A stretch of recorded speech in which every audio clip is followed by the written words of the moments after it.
আসসালামু আলাইকুম। আমি মোহাম্মদ সাইফুল ইসলাম, ঢাকা, বাংলাদেশ থেকে। আজকে আমি যে পাঠটি নিতে যাচ্ছি তাতে আমরা শিখব যে আরবি হরফের বিভিন্ন রূপ আছে। এক একটা হরফ শব্দের শুরুতে আসলে কী রূপে আসে, মাঝখানে আসলে কী রূপে আসে, শেষে আসলে কী রূপে আসে। মাত্র যদি আপনারা আজকের আমার এই ভিডিওটি দেখেন তাহলে আপনি খুব সহজেই কোরআন শিখতে পারবেন। 80% আপনার কোরআন শেখা হয়ে যাবে ইনশাল্লাহ।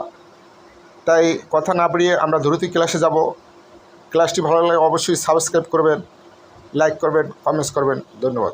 বা আর নুন এই দুটো যারা চিহ্নিত করে শিখতে চাই, দেখেন বায়ের হইল নিচে নক্তা আর নুনের হইল উপরে নক্তা। একটু খেয়াল করলেই হবে। আমরা ভাই বা এবং নুন এই দুটো অক্ষর যেখানে আমরা দেখব বা মানে একটা নিচে নক্তা আছে সেটা কোনো মনে করবো বা, আর উপরে দেখলে মনে করবো নুন। এখন আমরা তা শিখবো। তা আর ইয়া দেখতে পাচ্ছেন আপনারা, তা এবং ইয়া এই দুটো কিন্তু একই রকম। তায়ের হইল উপরে নক্তা আর ইয়ার হইল নিচে নক্তা। যেখানে আমরা দেখতে পাবো যে নিচে দুইটা নক্তা আছে সেটাকে মনে করব ইয়া, আর উপরে দুইটা নক্তা আছে সেটাকে মনে করব তা। কিন্তু একটু পার্থক্য আছে, যেটা আবার দেখতে পাবো যে উপরে একটা গোল আছে, যেখানে আমরা একটা গোল দেখব, এই যে গোল, এইটাকে আমরা মনে করব কপ। কপ, তা, ইয়া এই তিনটা কিন্তু একই রকম।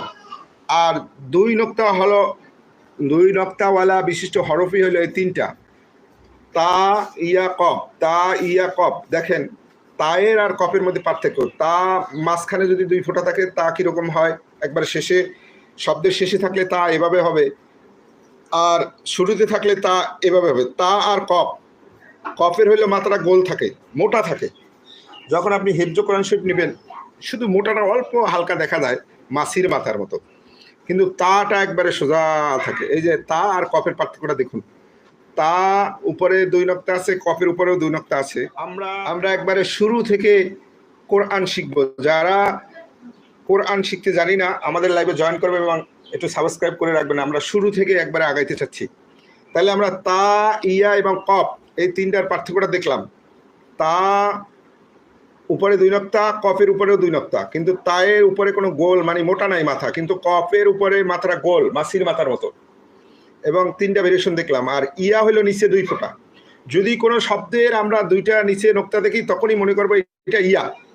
উপরে দুই নক্তা দেখলে এবং সোজা দাগ দেখলে মনে করবো তা। আর কপ একটু মাথাটা যদি মোটা হয়, মাছির মতো হয়, গোল হয়, তখন এটা আমরা কপ হিসেবে জানবো।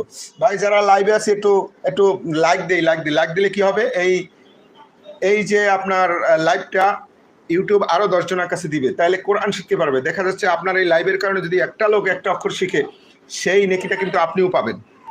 তাই আমরা ইনশাল্লাহ এখন প্রথমে আমরা বা আর নুনের ভেরিয়েশন দেখলাম। একটা নক্তা যদি নিচে থাকে বা, উপরে থাকলে নুন। আবার তা যদি দেখতেছি, তা দুই নক্তা বিশিষ্ট শব্দই হলো তিনটা, একটা হলো অক্ষর হলো তিনটা, তা, ইয়া, কপ। তা উপরে দুই নক্তা থাকলে তা, নিচে দুই নক্তা থাকলে ইয়া। আর কপের হইল যদি আমরা দেখতে পাই মাথাটা মোটা আছে, মাছির মাথার মতো দেখা যাচ্ছে, তাই আমারও একটু মুখে জড়তা আসতেছে। আশা করি আপনারা এটা ক্ষমা সুন্দর দৃষ্টিতে দেখবেন। আমরা দিনের পথে এগিয়ে যাব। তাহলে আমরা তা, ইয়া, কপ এই তিনটার ভেরিয়েশনটা দেখলাম। আর এখন আমি আপনাদেরকে যেটা শিখাবো, এই কোরআন শরীফে মাত্র দুইটা অক্ষর আছে যার তিনটা নক্তা। তিনটা আমরা নক্তা বলতে পারি বা চিহ্ন বলতে পারি, ফোঁটা বলতে পারি। এই তিনটা চিহ্নওয়ালা অক্ষরই আছে মাত্র দুইটা। এই যে দেখুন, এই যে দেখুন, এই নিচের দাগটা আবার বেশি হয়ে গেল। এই যে দেখুন বিশিষ্ট শব্দ। তাইলে আমরা এখন তিন নক্তা বিশিষ্ট শব্দ অক্ষরটা চিনব। তিন নক্তা বিশিষ্ট অক্ষর, একটা হলো সা আর একটা হলো শিন। দেখুন শিন যেটা আমরা উচ্চারণ করি স দিয়ে না, এটা কিন্তু শিং এর সাথে মিল আছে। এটারও কিন্তু তিনটা শিংয়ের মতো, মানে তিনটা দাঁত আছে।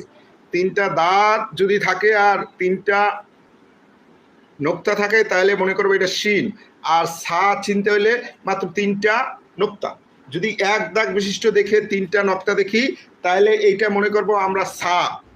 আর যদি তিনটা দাগ দিয়ে তিনটা নক্তা দেখি তাহলে মনে করবো শিন। তাহলে সা আর শিন পার্থক্যটা আমরা বুঝলাম। পবিত্র কোরআনে মাত্র 3 নুক্তা বিশিষ্ট শব্দ অক্ষরই হলো 2টা, একটা হলো সা আর একটা হলো শিন। বুঝতে পারছো তুমি? 3 নুক্তা বিশিষ্ট অক্ষর কয়টি কোরআনে? 3 নুক্তা বিশিষ্ট 2টি, একটা হলো সা আর একটা হলো শিন। এখন আমরা সা আর শিন শিখলাম। ভাই একটু দয়া করে লাইক দিয়ে দিই, আর যদি সম্ভব হয় একটু সাবস্ক্রাইব করে রাখেন, আমরা এখান থেকে শিখব। আর একেবারে সহজ 3 নুক্তা বিশিষ্ট শব্দ হইল 2টা, একটা হলো সা আর শিন। আর 2 নুক্তা বিশিষ্ট শব্দ হইল মাত্র 3টা। এই দেখেন, এই তা, ইয়া, কফ। ভাই আপনারা একটু যে কমেন্টস করবেন তার জন্য আমি খাস অন্তর থেকে দোয়া করে দিব।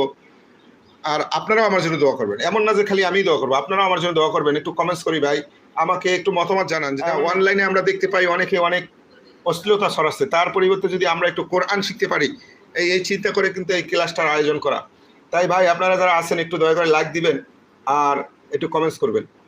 আপনাদের মতামত হলে হবে কি, আমাদের এই কোরআন শিক্ষাটা জমবে, আমরা এগিয়ে নিতে পারবো সবাই একসাথে। ছিল না যেমন তা, ইয়া, কফ 2 নুক্তাওয়ালা বিশিষ্ট হরফি হলো 3টা, তা, ইয়া, কফ। তার ভিতরে যদি নিচে কোনো সব অক্ষরের নিচে আমরা 2 নুক্তা দেখি তাহলে মনে করবো সেটা ইয়া, আর উপরে যদি 2 নুক্তা দেখি তাহলে মনে করবো যে তা হবে বা কফ হবে। কফের মাথাটা গোল হবে মাছির মাথার মতো, আর তাটা থাকবে সোজা। যেখানে টান দিয়ে 2টা নুক্তা দেওয়া থাকবে সেটা হলো তা। আর কফের মতো মাথা গোল করে যে 2টা নুক্তা দেওয়া হবে সেটা হলো কফ। তাহলে 2 নুক্তা বিশিষ্ট হরফ হইল 3টা, তা, ইয়া, কফ। আর 3 নুক্তা বিশিষ্ট হরফ হইল 2টা, একটা হইল সা আর একটা হলো শিন। তাই ভাই এই পার্থক্যটা একটু খেয়াল রাখলেই হবে, যে 3টা নুক্তা উপরে থাকলে এবং যদি তার 3টা দাগ থাকে সাথে তাহলে সেটা হইল শিন, আর যদি একটা দাগ দিয়ে 3টা নুক্তা হয় তাহলে হইল সা। তাহলে আমরা তা, সা, শিন শিখলাম। এই দেখুন বা এবং নুন, এই দুটো কিন্তু একই রকম দেখতে, শুধু বায়ের নিচে নুক্তা, নুনের উপরে নুক্তা। বায়ের নিচে নুক্তা, নুনের উপরে নুক্তা। যেখানে দেখবো যে একটা নুক্তা আছে, যদি নিচে হয় বা আর উপরে হইল নুন, তাহলে আমরা বা, তা, সা এবং শিন 3 নুক্তাওয়ালা বিশিষ্ট 2টা শব্দ সেটা শিখলাম। 2 নুক্তাওয়ালা বিশিষ্ট 3টা শব্দ সেটা শিখলাম। 1 নুক্তা বিশিষ্ট যদি নিচে হয় বা উপরে হইল নুন, একই রকম ভেরিয়েন্টগুলা আমরা এখান থেকে শিখলাম। এরপরে আমরা যেটা শিখব এখন, এই যে 3টা ভেরিয়েন্ট আছে একই রকম, জিম, হা, খ। জিম, হা, খ এই 3টে অক্ষর চিনতে পারলে কিন্তু আমাদের অক্ষর চেনা হয়ে যাবে। আমরা বা, তা, সা, নুন, ইয়া, শিন, কফ কিন্তু শেখা হয়ে গেল।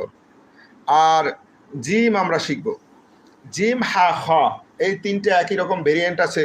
আমরা যদি একটু খালি নিজে চিন্তা করি, একটু ব্রেন খাড়াই, তাহলে কিন্তু শিখতে পাবো। জিমের হইল নিচে নুক্তা, হায়ে নুক্তা নাই, খর হইল উপরে নুক্তা। যদি উপরে নুক্তা থাকে তাহলে সেটা হইল খ, আর নিচে যদি নুক্তা থাকে সেটা হইল জিম, আর যদি নুক্তা না থাকে সেটা হইল হা। তাহলে জিম, হা, খ, জিম, হা, খ এই 3টা অক্ষর। আমরা আগে অক্ষরগুলো চিনি, তারপর ইনশাল্লাহ আমরা উচ্চারণ শিখে ফেলবো। আমরা যদি কোরআনের অক্ষরগুলো চিনতে পারি তাহলে মনে করেন আপনি কোরআনে বড় একটা জিনিস শিখে ফেললেন। অক্ষর চেনা মানেই আপনি কোরআনের 90% শিখে ফেললেন, বাকিটা ইনশাল্লাহ আপনাদের চেষ্টা এবং অল্প অল্প করে শিখে ফেলবেন। কোরআনের যদি অক্ষর চিনতে পারেন তাহলে আপনার সব চেনা হয়ে যাবে। এখন আমরা জিম দেখতেছি, জিম, হা, খ, জিম, হা, খ, জিম, হা, খ। জিম হইল নিচে নুক্তা আছে, হায়ের নুক্তা নাই, খয়ের উপরে নুক্তা, জিম, হা, খ। তাহলে আমরা এই যে 3টা যদি শিখি, উপরে এগুলো শিখলাম, তাহলে কিন্তু আমাদের বড় একটা পার্ট কিন্তু কোরআনের শেখা হয়ে যাবে। আমরা 1 নুক্তাওয়ালা হরফ যেগুলো আছে আমরা চিহ্নিত করি, বা আছে, নুন আছে, দত আছে, গয়ন আছে, ফা, এই কটাই 1 2 3 4 5। এখন আমরা বা, তা, সা, নুন, ইয়া, জিম, হা, খ। সিন আর শিনের পার্থক্যটা দেখেন, সিন আর শিন। এক নম্বর হইলো পার্থক্য এবং 2 নম্বর হইলো তাদের ভেরিয়েন্ট। শুরুতে আসলে কিরকম শব্দটা দেখতে অক্ষরটা, তারপরে মাঝখানে আসলে দেখতে কিরকম, শেষে আসলে হরফটা দেখতে কিরকম হবে। দয়া করে মাফ করে দিবেন, আমি আজকে প্রথম ক্লাস নিচ্ছি, এই জন্য মুখে জড়তা আছে। যদি শেষে থাকে শব্দের, তাহলে প্রথম যে রূপটা দেখতে পাচ্ছি সিন, শিনের এরকম থাকবে।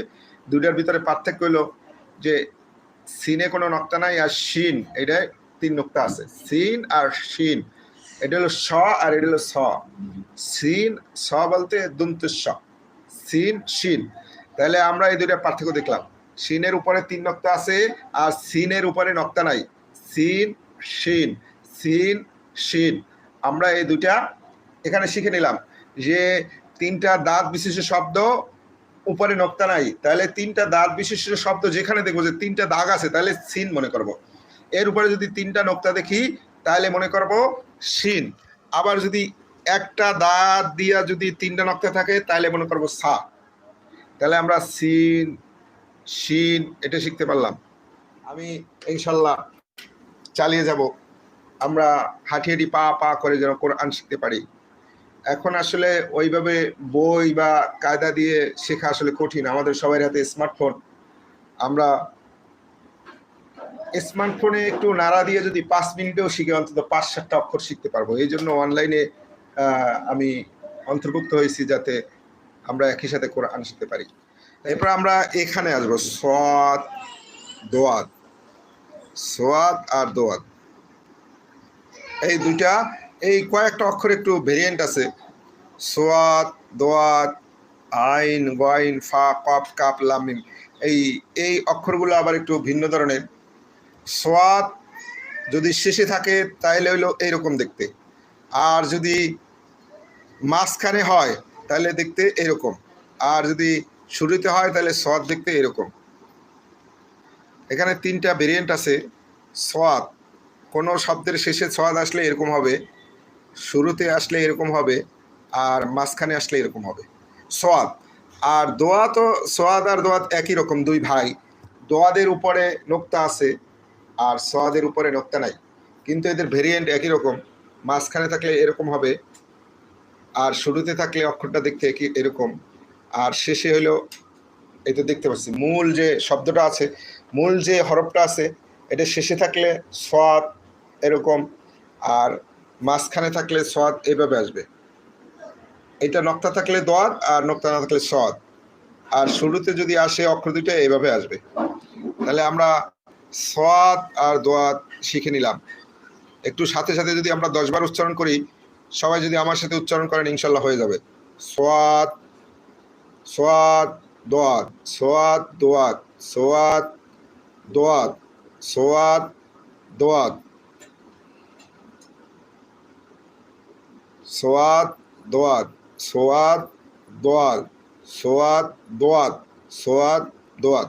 আমরা মাখরাজটা পরে শিখবো, আগে অক্ষরটা শিখে নেই ইনশাল্লাহ। মাখরাজটা পরে শিখবো, অক্ষরটা আগে চিনি, তারপর আমরা মাখরাজের যে জায়গাটা আসবে সেখানে গেলে আমরা মাখরাজগুলো শিখবো ইনশাল্লাহ। তাহলে আমরা সোয়াদ দোয়াত শিখে নিলাম। এখন আসবো আমরা আইন আর গয়নের কাছে। আইন এবং গয়ন, এই যে এখান থেকে শিখে নেই। আইন গয়ন এই দুটা ভাই, মানে জোড়া জোড়া।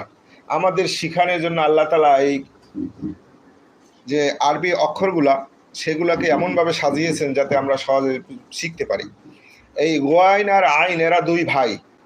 দেখুন আইন আর গয়ন, আইন আর গয়নের পার্থক্য হলো যে এই যে উপরের অংশটা, উপরের অংশে এটা নোক্তা থাকলে গয়ন আর নোক্তা না থাকলে আইন। এটা 3টা যে ভেরিয়েন্ট, শেষে থাকলে আইন হবে এরকম, গয়ন হবে এরকম।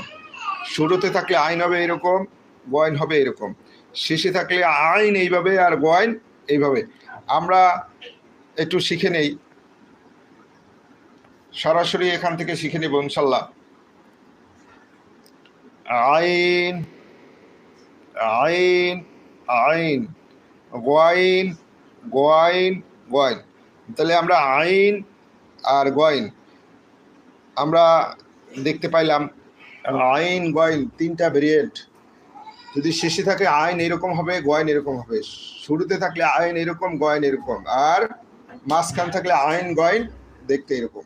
এখানে যে ফা আর কফ আছে, ফা আর কফ দেখতে একই রকম, এরাও জোড়া। ফা আর কফ হইলে এক জোড়া, সদ দত এক জোড়া, আইন গয়ন এক জোড়া। এখানে একটা জিনিস দেখতেছি না, তোয়াটা দেখতেছি না, ত জ এই দুইটা শব্দ দেখতে পাচ্ছি না এই পৃষ্ঠের ভিতরে। ফা যদি শুরুতে আসে ফা কিরকম হবে, মাঝখানে আসলে কিরকম হবে, এটা হলো আপনি শেষে যদি আসে ফা এরকম হয়, শেষে যদি আসে কফ এরকম হয়, মাঝখানে যদি আসে ফা এরকম হয়, কফ এরকম হয়, আর শুরুতে আসলে ফাটা এরকম থাকবে, ফা ফা। তাহলে আমরা ফা আর কফ এই দুইটা শব্দ আমরা শিখলাম, দেখতে একই রকম। কাপ লাম মিম হা হামজা, এই চারটে অক্ষর একটু ভেরিয়েন্ট আছে, আমরা চেষ্টা করতেছি, আমাদের কাজ হলো চেষ্টা করা, বাকিটা পূর্ণতা দান আল্লাহ তাআলার হাতে। আল্লাহ যাকে পূর্ণতা না দেন সে কখনোই সফল হতে পারে না। সফল হওয়া আল্লাহর কাছে, আমরা বিনিময় একমাত্র আল্লাহ তাআলার কাছেই চাই, আমরা চেষ্টা করে যাচ্ছি। আর আপনারা আমার সহযোগী, আল্লাহ যেন আপনাদেরকে আমাদের সহযোগী হিসাবে কবুল করেন। আমরা একই সাথে কোরআন শিক্ষা ক্লাস চালিয়ে যেতে চাই। আপনারা শুধু কমেন্টস করে আপনাদের মতামত জানাবেন। যেমন আমাকে এক ভাই জানালেন যে ভাই একটু চিহ্নিত করে দেখান, ভাই বলার সাথে সাথে আমার মাথায় আসলো যে না সঠিক বলছে, তারপর থেকে আমি চিহ্নিত করে দেখাচ্ছি। আপনারাও যদি এরকম সুন্দরভাবে একটু বলে দেন, মূল্যবান সাজেশন জানান, তাহলে দেখা যাবে আর এক ভাইও শিখতে পারলো। আমরা একই সাথে এগিয়ে যাব। আপনারা একটু লাইক দিবেন আর সাবস্ক্রাইব করে রাখবেন, তাহলে আমার চ্যানেলটার গ্রোথ হবে, আরও বেশি লোক আমরা একই সাথে শিখতে পারবো। তাহলে এখন আমরা যেটা শিখবো কাপ আর লাম। কাপ আর লামের এই যে ভেরিয়েন্টটা, কাপ এই আরবি অক্ষরের মধ্যে এই যে কয়টা অক্ষর দেখতে পাচ্ছি, কাপ লাম মিম হা, এই অক্ষরগুলো একটু ভিন্ন রকম। এই অক্ষরগুলো একটু সুন্দরভাবে চিনতে পারলে আর কোরআন শরীফে কোনো সমস্যা নাই।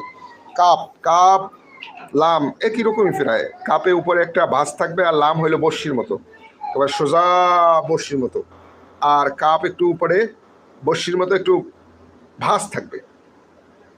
এটা ওই লাঙ্গল যারা দেখছেন, আমরা ছোটবেলায় লাঙ্গল দেখছি, এই কাপটা যখন শুরুতে আর মাঝখানে আসে একবারে দেখতে লাঙ্গলের মতোই থাকে। যারা লাঙ্গল দেখছেন তারা, আর লাম কিন্তু কোনো লাঙ্গলের মতো হয় না, লাম লাম একবারে সহজভাবে সোজা থাকে বর্ষির মতো। অনেক সময় লামে কোনো এরকম গোলও থাকবে না, মাঝখানে আসলে একবারে সোজা একটা দাগ দিয়ে এরকমও লাম থাকে। আলিফ আর লাম প্রায় একই রকম হয়, আলিফ থাকে ভিন্ন শুরুতে থাকলে জোড়া মিলানো থাকে না, আর লাম যদি থাকে তাহলে একবারে এরকম একটা দাগ দিয়েও আসে। এখানে আমরা লাম যেটা দেখলাম শুরুতে এরকম গোল দেওয়া এই বর্ষির মতো, কিন্তু আমরা যদি কোরআনের দিকে তাকাই, মাঝখানে যদি লাম থাকে সেটা কিন্তু একটা শুধু একটা দাগ থাকে, তাই আমরা লামকে চিনতে সহজ। আর কাপ লাম মিম হা ও এই অক্ষরগুলো যদি আমরা শিখতে পারি, এইটা একটু মুখস্থ করতে হয়, এইটা একটু আলাদা ভেরিয়েন্ট। লাম মিম হা, কাপ লাম মিম হা, এই অক্ষরগুলো আমরা যদি একটু মুখস্থ রাখতে পারি, কাপ লাম মিম হা, এই হা যদি মাঝখানে আসে দেখবেন সব সময় চোখের মতো থাকে, চশমা যেরকম আমরা পড়ি, এই হাটা চশমার মতো দেখতে হয়, চশমার আমরা যেরকম পড়ি এই হাটা দেখতে চশমার মতো হয়। আর মিম যেটা, মিম মাঝখানে থাকলে আসে এরকম, শুরু করতে থাকলে এরকম ভেরিয়েন্ট থাকে, শেষে থাকলে এই মিম থাকে এরকম। তাহলে আমরা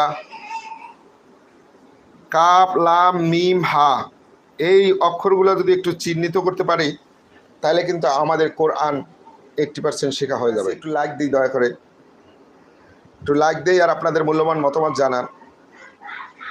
লাইক দিলে কি হবে, ইউটিউব এই ক্লাসটাকে আরও 5 জনের কাছে নিবে যেখানে শিক্ষণীয় কিছু আসে, তাই আপনারা একটু লাইক দিবেন আর আপনাদের মূল্যবান মতামত জানাবেন।